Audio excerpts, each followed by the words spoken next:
Bienvenidos a Terror Abismal, el rincón donde las sombras toman forma y lo inexplicable se convierte en realidad. Hoy escucharás 4 historias aterradoras, reales y estremecedoras, vividas por personas comunes en lugares donde jamás imaginaron que el miedo las encontraría. Prepárate para recorrer habitaciones malditas, pisos clausurados, puertas que nunca debieron abrirse y pasillos donde aún se escuchan susurros de los que ya no están. En habitación 313, Sebastián descubre que no está solo en su cuarto. En el huésped del último piso, Gabriel graba algo que jamás debió ver. En el susurro del 9º piso, Valeria es llamada por algo que vive entre las paredes. Y en No abras la puerta 207, Camila comete el error de escuchar la voz de un niño. ¿Estás listo para enfrentar lo que se oculta tras la puerta cerrada? Suscríbete, activa la campana y quédate hasta el final, porque lo que vas a oír te perseguirá esta noche. Habitación 313. Me llamo Sebastián Reyes. Esto que voy a contar no es una historia inventada ni una pesadilla de película. Me pasó hace 4 años, durante un viaje de trabajo a Ciudad de México. A veces me despierto en medio de la noche sudando, como si aún estuviera allí, encerrado en esa habitación maldita. Lo peor no fue lo que vi, sino lo que sentí. Ese tipo de terror que se mete en los huesos y nunca se va.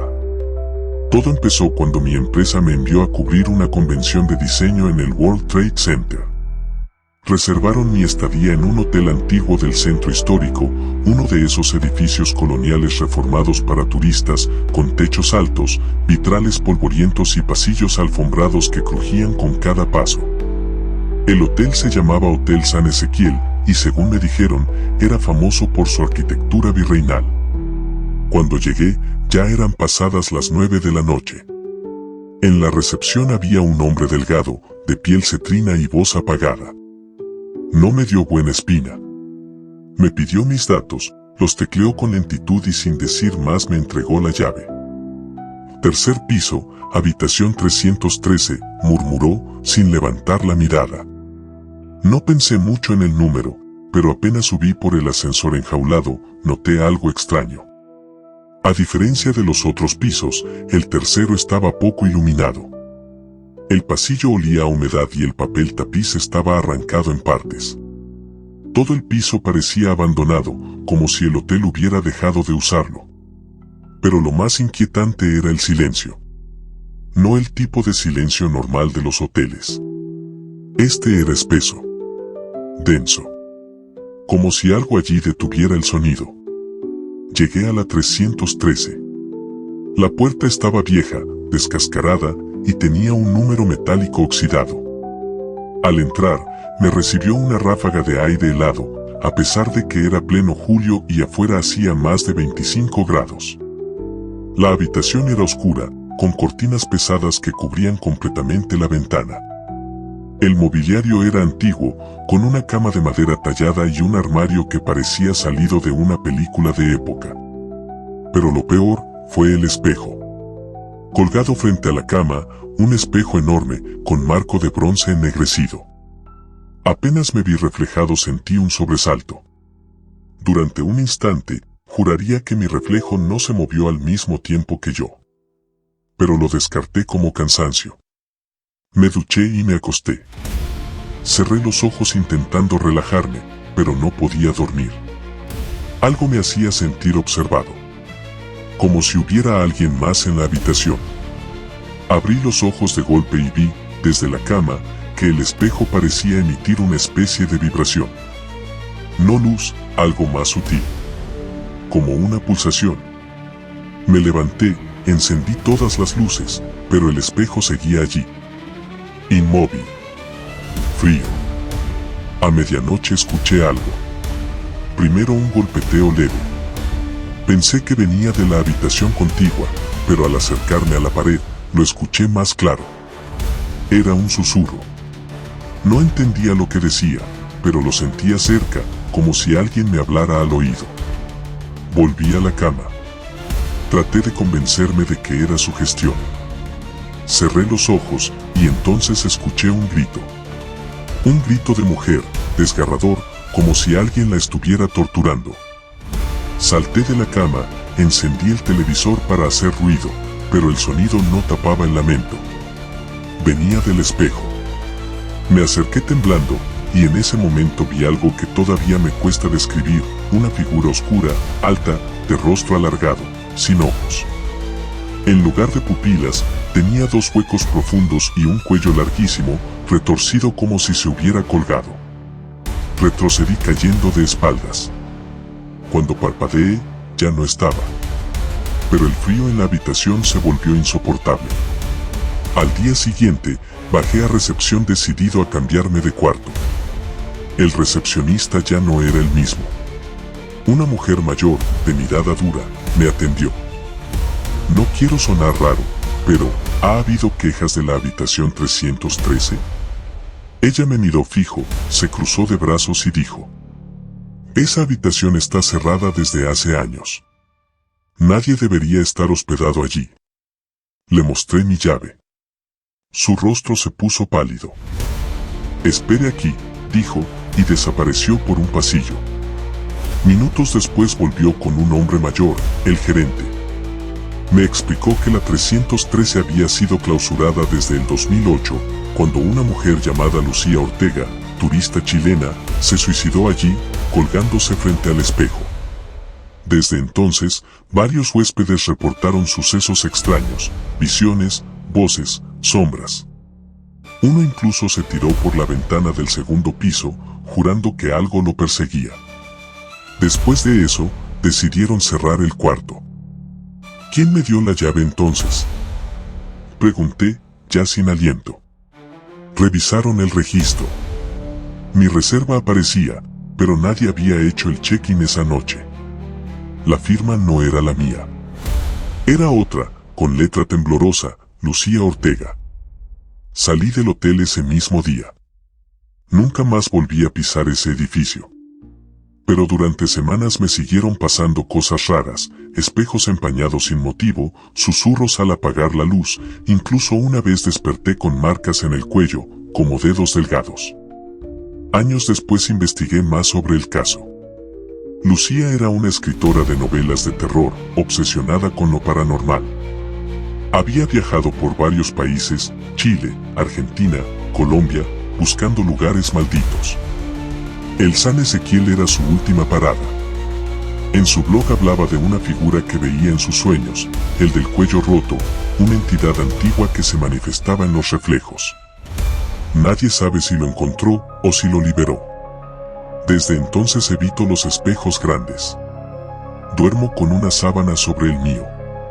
Porque a veces, cuando me levanto a medianoche y todo está oscuro, siento que hay alguien viéndome desde el otro lado. No mi reflejo. Algo más. Algo que espera que vuelva a la 313. El huésped del último piso. Mi nombre es Gabriel Luna, y juro por lo más sagrado que lo que voy a contar me ocurrió tal como lo viví. Fue hace apenas un año, durante un viaje a Lima, Perú. Fui por motivos personales, necesitaba escapar del estrés, de una relación fallida, de la rutina.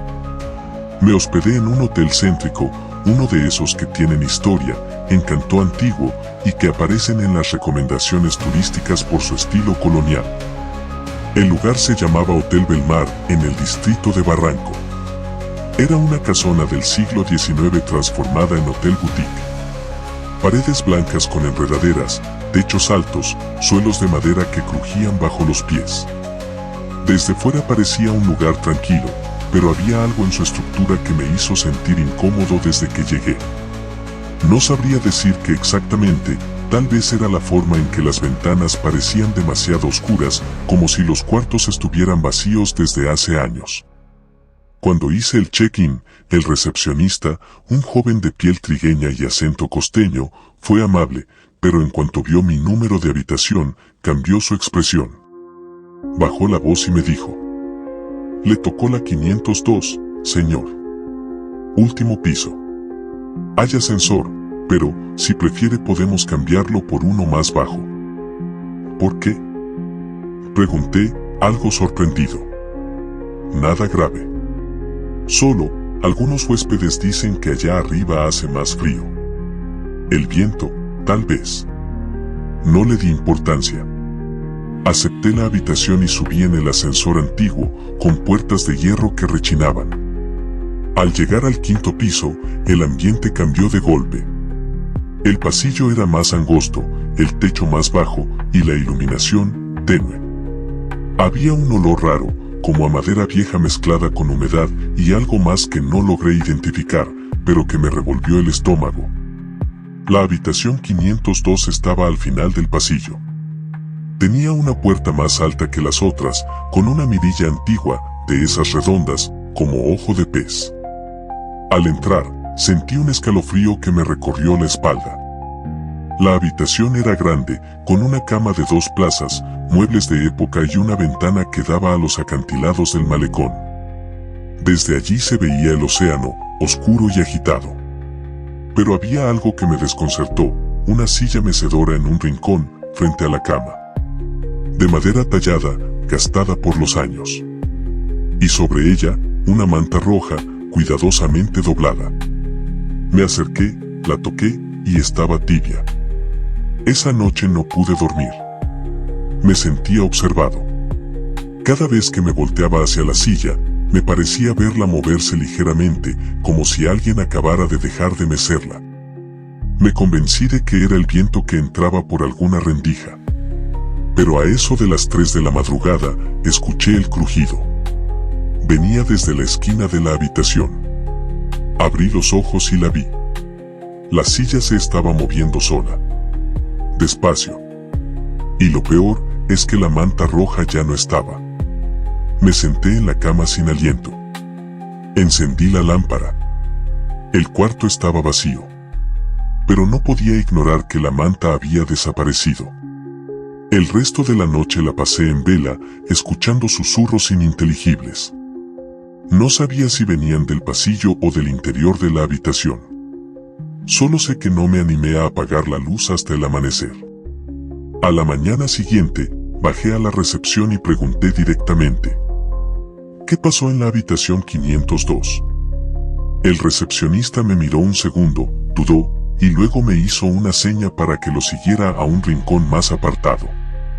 Me contó que el hotel había sido, hace muchas décadas, una residencia para enfermos mentales. Según registros antiguos, el último piso estaba reservado para los casos más difíciles. Uno de ellos fue un hombre llamado Julián Belmar, el hijo del fundador del hotel. Dicen que era esquizofrénico y violento, que pasaba horas meciéndose en una silla y murmurando cosas incomprensibles. Lo mantenían encerrado en una habitación, la 502. Una noche desapareció. Lo buscaron por toda la casa, pero nunca lo encontraron. Algunos empleados decían haberlo visto meciéndose en la silla, aún después de su desaparición. Incluso hubo huéspedes que reportaron verlo de pie, en la ventana, mirando al mar. Muchos no se quedan más de una noche, me dijo el recepcionista. No es algo que publiquemos, claro. Pero usted preguntó. Esa noche decidí grabar la habitación con mi celular. Dejé el teléfono apuntando a la silla y me acosté con los auriculares puestos, reproduciendo música para no escuchar nada. A las 3 en punto, la mecedora empezó a moverse. Lo sé porque al revisar el video al día siguiente, vi la grabación. Pero lo peor fue que al fondo, frente a la ventana, había una silueta. Un hombre alto, con una bata blanca sucia, la cabeza inclinada hacia un lado como si se le hubiera roto el cuello. No tenía ojos, solo cuencas negras. Y su boca se abría lentamente, como si gritara, pero sin hacer ruido. En el último segundo del video, se volvió hacia la cámara. Y la imagen se cortó. Salí del hotel sin recoger mis cosas. No regresé. No quise hablar con nadie. Solo tomé el primer vuelo a casa. Pero desde entonces, en algunos espejos o ventanas oscuras, veo su reflejo detrás de mí, quieto, observándome. Investigué más tarde por mi cuenta. Encontré una foto antigua del personal del sanatorio. Allí, entre doctores y pacientes, estaba él, Julián Belmar, con una mirada vacía, sentado en su mecedora, la misma manta roja sobre las piernas. Ya no me importa si me creen o no. Solo les digo una cosa, nunca reserven la última habitación de un hotel viejo, por muy bonita que parezca. Porque hay lugares donde el tiempo no avanza y los muertos no se han dado cuenta de que están muertos. El susurro del 9º piso. Mi nombre es Valeria Montalvo y lo que viví hace 2 años en un hotel de Buenos Aires aún me persigue cada vez que cierro los ojos. Esta historia no es una exageración ni un sueño confuso. Es real. Sentí el miedo meterse bajo mi piel, lo respiré, lo vi. Y desde entonces, nunca volví a ser la misma. Era octubre y había viajado a Argentina para asistir a un simposio de psicología en la Universidad de Palermo. Me hospedé en el Hotel Varela Palace, un edificio de estilo Art Deco en el barrio de Valvanera. Tenía ese aire elegante y nostálgico de los años 30, lámparas de bronce, pasillos alfombrados, elevadores antiguos con puertas enrejadas. Desde fuera parecía sacado de una postal. El conserje que me atendió era un hombre mayor, delgado, de ojos hundidos y sonrisa forzada. Llevaba un uniforme gastado y olía a desinfectante y polvo. Habitación 908, señorita Montalvo, me dijo mientras revisaba mi reserva. Último piso. Tiene buena vista. Al subir en el ascensor noté algo extraño. En el botón del piso 9, el número estaba medio borrado, como si alguien lo hubiera raspado con una uña. Cuando llegué, el pasillo estaba más oscuro que los demás, aunque las luces estaban encendidas. El silencio era absoluto. Se sentía como si ese piso estuviera aislado del resto del hotel. Mi habitación era amplia, con una cama doble, un escritorio y un ventanal con vista al obelisco. Todo parecía normal, excepto por un detalle. Sobre la mesa de noche había un cuaderno viejo, de tapas negras, con el nombre a Ferrara escrito a mano. Lo abrí por curiosidad. Estaba lleno de frases repetidas, escritas con letra nerviosa. No me deja dormir. Se sienta en la esquina. Está en las paredes.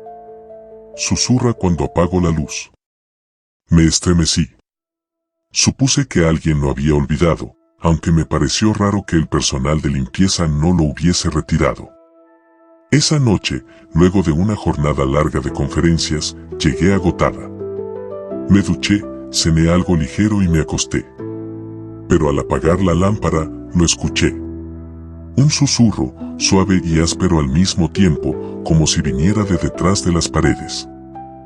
Valeria. Me incorporé de golpe. Encendí la luz. No había nadie. Revisé el baño, el armario, incluso debajo de la cama. Nada. El silencio volvió. Intenté convencerme de que había sido mi imaginación. Me recosté de nuevo, pero esta vez dejé encendida la luz del baño. A las 3 de la madrugada, el televisor se encendió solo. No había señal, solo estática y un sonido agudo, chirriante. Al ir a apagarlo, noté que el espejo del armario tenía una marca, como si una mano sucia lo hubiera tocado desde adentro. El miedo me apretó el pecho. Esa noche dormí con la luz prendida y la silla trabando la puerta. Al día siguiente, bajé a recepción y le mencioné al conserje lo del cuaderno. Su expresión cambió. Sus ojos se abrieron, pero no dijo nada. Solo murmuró: no debería haber nada en esa habitación. Lo presioné un poco y, al final, accedió a contarme. Me llevó a una sala pequeña junto a la administración. Allí, me habló en voz baja. Hace años, en esa habitación se hospedó una joven llamada Antonia Ferrara, estudiante de arte, chilena. Había venido por un curso intensivo y se quedó un mes. Las camareras decían que hablaba sola, que no dormía, que escribía en su cuaderno sin parar. Una noche, la encontraron sentada en el suelo, con los ojos abiertos y la boca llena de sangre. Se había mordido la lengua hasta desgarrarla. Murió desangrada. Dicen que antes de morir escribió en la pared: Él está en las sombras. Él me llama. Me quedé sin palabras. Quise irme esa misma noche, pero no encontré habitación disponible en ningún hotel cercano. Tenía que quedarme una noche más. Esa última noche fue peor. Apenas pasadas las 12, la lámpara comenzó a parpadear. Luego se apagó sola. El frío invadió la habitación, un frío que no tenía sentido con el clima templado de octubre.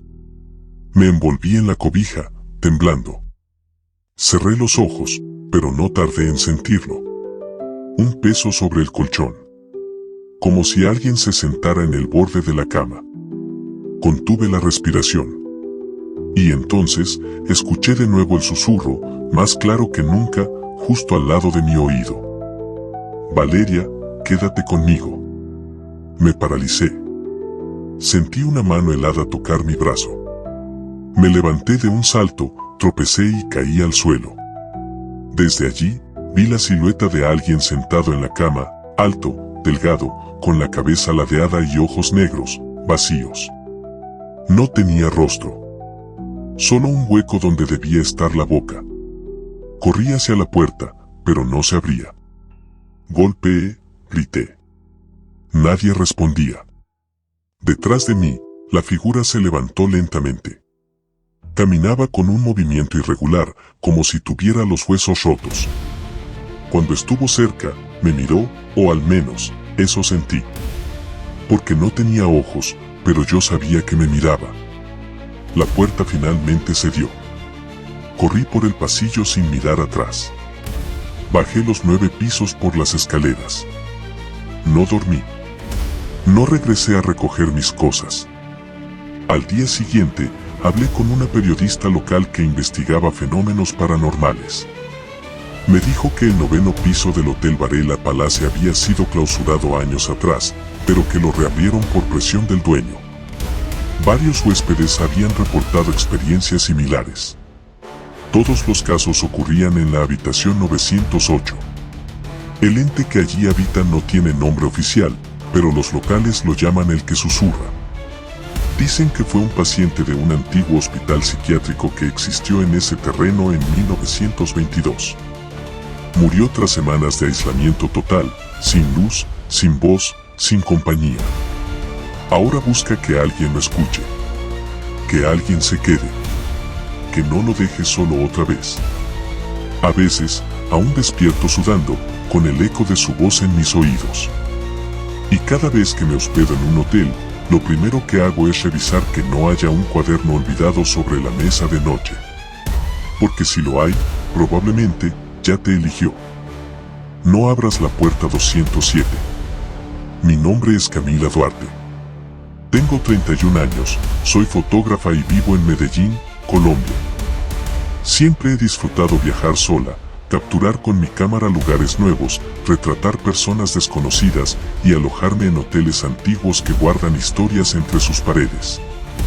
Pero todo eso cambió el día que llegué a un hotel en el sur de Quito, Ecuador. Un viaje que debía durar 3 días y que marcó mi vida para siempre. Era noviembre, temporada baja. Viajé por encargo de una revista cultural que me había contratado para fotografiar barrios tradicionales de la capital. Buscando algo económico pero pintoresco, reservé en un hotel llamado San Gabriel Colonial, una construcción de estilo republicano que databa de finales del siglo XIX. Tenía techos altos, pasillos angostos y una fachada que combinaba el encanto de lo viejo con un aire de abandono. Al llegar, una lluvia fina caía sobre la ciudad. La recepción estaba vacía. Solo un pequeño timbre sobre el mostrador, que presioné 2 veces antes de que apareciera una mujer menuda, de cabello canoso recogido en moño y ojos apagados. Bienvenida, me dijo sin emoción. Usted es la de la reserva, ¿verdad? Camila Duarte. Asentí. Me entregó una llave metálica y señaló las escaleras. Segunda planta, habitación 207.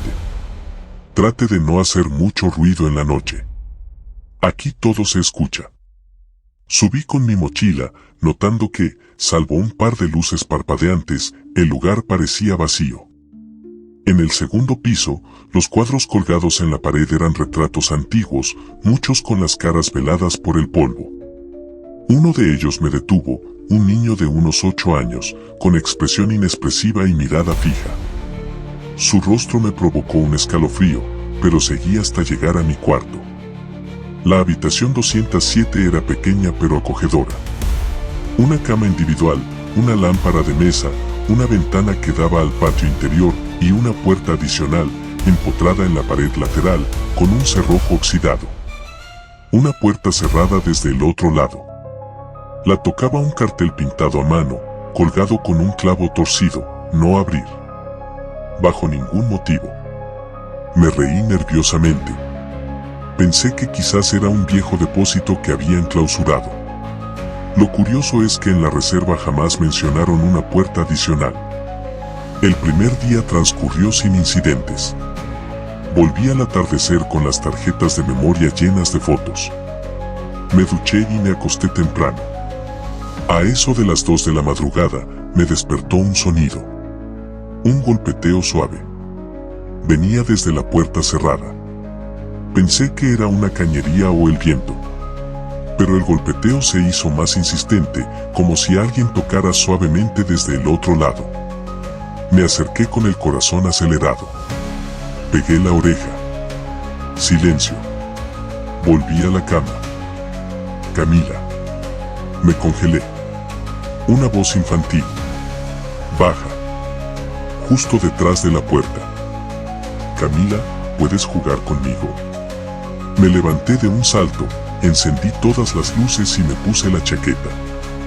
Bajé a recepción, pero no había nadie. Busqué sin éxito durante varios minutos. Finalmente, regresé a la habitación, dispuesta a empacar e irme. Cuando abrí la puerta, el cuarto olía a humedad y a tierra.